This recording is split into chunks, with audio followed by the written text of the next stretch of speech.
Friends, welcome back to my YouTube channel. एक बार फिर से आप लोगों के लिए इस रूल की सीरीज में एक और वीडियो लेके हाजिर हैं। ये वीडियो होने वाली है आरटीआई एक्ट के ऊपर। इसमें 20 एमसीक्यू होंगे।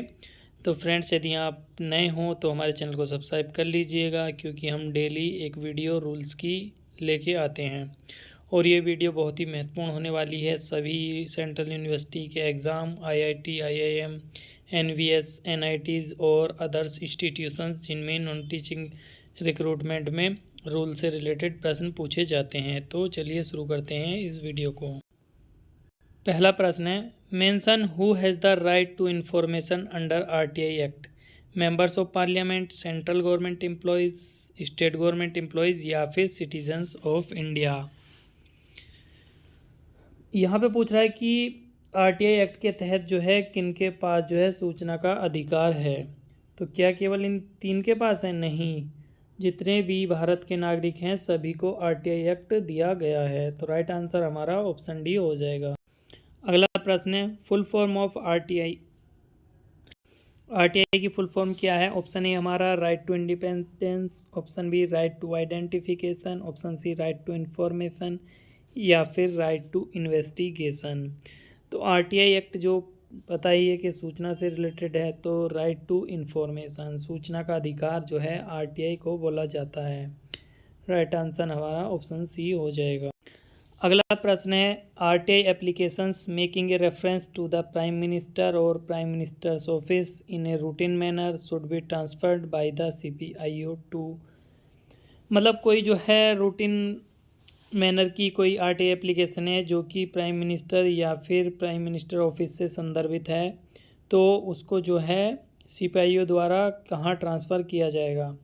ऑप्शन ए है हमारा राष्ट्रपति, ऑप्शन बी है the concern public authority, option C है पार्लियामेंट या फिर ऑप्शन डी है प्राइम मिनिस्टर और प्राइम मिनिस्टर्स ऑफिस। तो जो रूटीन मैनर की एप्लीकेशंस हैं उनको जो है द कंसर्न पब्लिक अथॉरिटी, मतलब जिससे रिलेटेड वो वर्क, मतलब उसमें सूचना मांगी गई है, वहाँ ट्रांसफ़र कर दिया जाएगा। अगला प्रश्न है, what is the time period prescribe to CPIO either to provide information और reject to the request for any reasons from the date of receipt of request.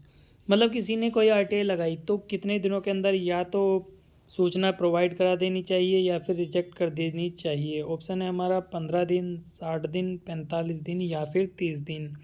तो कोई भी आरटीआई को जो है 30 दिनों के अंदर अंदर उसका जवाब दे दिया जाना चाहिए या फिर उसको किसी भी कारण से रिजेक्ट कर दिया जाना चाहिए। ऑप्शन डी राइट आंसर हो जाएगा।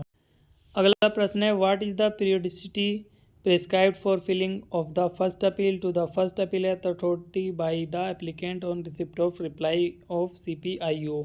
मतलब सीपीआईओ द्वारा किसी सूचना का रिप्लाई दिया गया है और कोई एप्लीकेंट उससे संतुष्ट नहीं है, तो वो कितने दिनों के अंदर फर्स्ट अपील कर सकता है अपीलेट अथॉरिटी के समक्ष।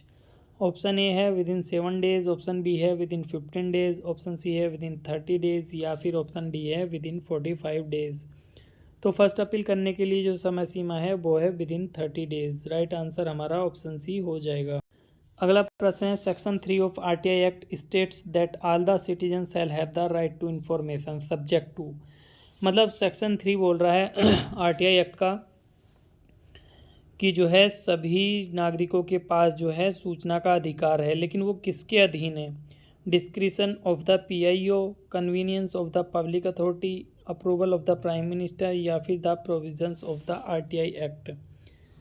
तो इसमें जो है कोई भी सूचना किसके अधीन प्रोवाइड कराई जाएगी? The provisions of the RTI act. यदि आरटीआई एक्ट में उस सूचना को प्रोवाइड कराने का प्रोविज़न दिया गया है तभी वो सूचना प्रोवाइड कराई जाएगी, अदरवाइज उसको रिजेक्ट किया जा सकता है। राइट आंसर हमारा ऑप्शन डी हो जाएगा। तो फ्रेंड्स, यदि आपको वीडियो पसंद आ रही हो तो प्लीज़ लाइक करना मत भूलिएगा। What is the basic object to right to information act? To enhance people's participation in democratic process. Option B हमारा to promote transparency and accountability in the working of the government. Option C है to contain corruption, option D है all the above. तो ये सारा ही जो है उद्देश्य है आरटीआई एक्ट का, तो ऑप्शन डी हमारा ऑल दी अबोव हो जाएगा। अगला प्रश्न है, state the language specified in which the application is to be made to the public information officer under RTI act. मतलब आरटीआई एक्ट के तहत जो है किस लैंग्वेज में सूचना मांगी जा सकती है। ऑप्शन ए हमारा official language of the area only, option B है इंग्लिश ओनली, ऑप्शन सी है हिंदी ओनली, ऑप्शन डी है ऑल ऑफ द अबव। तो इन तीनों लैंग्वेज में ही जो है सूचना मांगी जा सकती है। Option D all of the above हमारा राइट आंसर हो जाएगा। अगला प्रश्न है mention the year in which the RTI act was enacted. 2005, 2010, 2009 या फिर 2015। तो सभी को पता होगा ये आरटीआई एक्ट जो है 2005 में ही आया था। राइट आंसर हमारा जो ऑप्शन ए हो जाएगा। अगला प्रश्न है what is the time limit fix for disposal of the appeal by the appellate authority in exception cases. तो अभी हमने ऊपर बताया था नॉर्मल केसेस में जो है वो 30 दिन का समय है, लेकिन एक्सेप्शंस में जो है कितने दिन का जो टाइम लिमिट फिक्स की गई है अपील को डिस्पोज करने के लिए। ऑप्शन ए 15 दिन, ऑप्शन बी है 30 डेज, ऑप्शन सी है 45 डेज या फिर ऑप्शन डी है 90 डेज। तो एक्सेप्शन केसेस में जो है 45 दिन तक जो है समय सीमा रखी गई है अपील को डिस्पोज करने के लिए। अगला प्रश्न है what is the time period fixed for transfer of applications from one public authority to concern public authority. Suppose that कोई किसी ने आरटीआई लगाई और उसमें आजकल तो ऑनलाइन ही अधिकतर अप्लाई करते हैं आरटीआई के लिए, और वो गलत किसी पीआईओ के पास चली गई, तो उसके पास कितना टाइम पीरियड है कि वो किसी और कंसर्न पब्लिक अथॉरिटी को वो ट्रांसफ़र कर दे। तो within 7 days, within 3 days, within 5 days या फिर within the same day. तो इसका राइट आंसर हो जाएगा option C within 5 days. 5 दिनों के अंदर जो है उसको ट्रांसफ़र कर दिया जाना चाहिए। अगला प्रश्न है RTI week is celebrated every year during. मतलब जो आरटीआई सप्ताह है वो प्रत्येक वर्ष कब मनाया जाता है।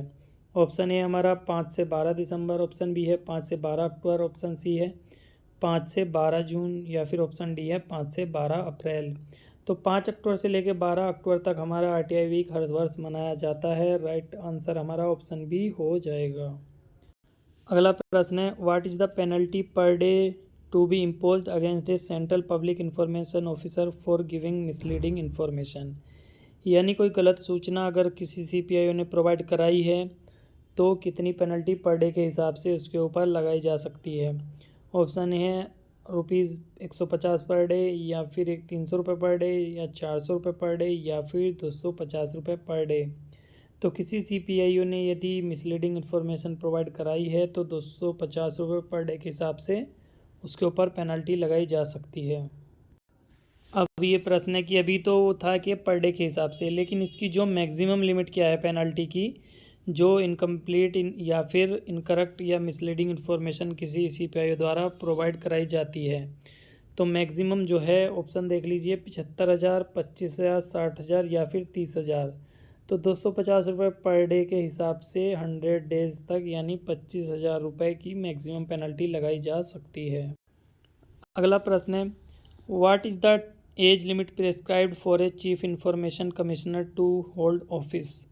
चीफ कमिश्नर ऑफिस की जो मैक्सिमम एज लिमिट क्या है, 62 ईयर्स, 58 ईयर्स, या फिर कोई एज लिमिट प्रेस्क्राइब नहीं है, या फिर 65 ईयर्स। तो इस प्रश्न का आंसर होगा 65 ईयर्स। चीफ कमिश्नर की जो चीफ इंफॉर्मेशन कमिश्नर की मैक्सिमम एज लिमिट 65 ईयर्स है। अगला प्रश्न है who can remove a chief information commissioner और any information commissioner from his office. Option A है प्रेसिडेंट, ऑप्शन बी है chief justice of India, option C है head of office, option D है prime minister. तो किसी भी chief information commissioner या any information commissioner को जो हटाने का जो किसके पास पावर है, प्रेसिडेंट यानी राष्ट्रपति जी के पास पावर होती है इनको रिमूव करने की। राइट आंसर हमारा ऑप्शन ए हो जाएगा। अगला प्रश्न है where is the headquarter of central information commission situated. Lucknow, Mumbai, Kolkata या फिर दिल्ली। तो जो सीआईसी का ऑफिस है वो हमारा दिल्ली में ही है। राइट आंसर ऑप्शन डी हो जाएगा। अगला प्रश्न है हमारा what is the time limit prescribe for supply of information if it concern the life और liberty of a person. Option A हमारा within 30 days, option B है within 48 hours, option C है within 24 hours, option D है within 7 days. तो यदि किसी की जीवन से संबंधित कोई आरटीआई इन्फॉर्मेशन है तो वो जो है 48 आवर्स के अंदर प्रोवाइड करा दी जानी चाहिए। राइट आंसर हमारा हो जाएगा ऑप्शन बी। अगला प्रश्न है, the payment of fee by the DD या चेक या फिर IPO should be drawn in the name of. मतलब जो आरटीआई की फ़ीस होती है या फिर जो इन्फॉर्मेशन की फ़ीस होती है वो किसके नाम पे जो है डीडी या चेक होना चाहिए। The account officer of the public authority, option B है डीडीओ, ऑप्शन सी है head of the department, option D head of office. ये डीडीओ जो है the accounts officer of the public authority, जो मतलब कंसर्न पब्लिक अथॉरिटी है उसके नाम पे होना चाहिए। ऑप्शन ए हमारा राइट आंसर हो जाएगा। अगला और लास्ट प्रश्न है, mention the report in which ministries या departments are directed to include a chapter on RTI act. Option A है कॉन्फिडेंशियल रिपोर्ट, ऑप्शन बी है बजट, ऑप्शन सी है मंथली रिपोर्ट, ऑप्शन डी है एनुअल रिपोर्ट। तो जो annual report में जो RTI का चैप्टर इंक्लूड किया जाना चाहिए, ऑप्शन डी हमारा राइट आंसर हो जाएगा इस प्रश्न का। तो फ्रेंड्स ये थे 20 एमसीक्यू आरटीआई के ऊपर। तो फ्रेंड्स यदि ये वीडियो आपको अच्छी लगी हो तो प्लीज़ लाइक कीजिए, ज़्यादा से ज़्यादा सब्सक्राइब कीजिए हमारे चैनल को और इस वीडियो को शेयर कीजिए। और फ्रेंड्स जिस भी टॉपिक पे आपको वीडियो चाहिए तो प्लीज़ हमें कमेंट ज़रूर कीजिएगा, हम आपके लिए अपनी तरफ से पूरी मेहनत करने की कोशिश कर रहे हैं। जय हिंद, जय भारत।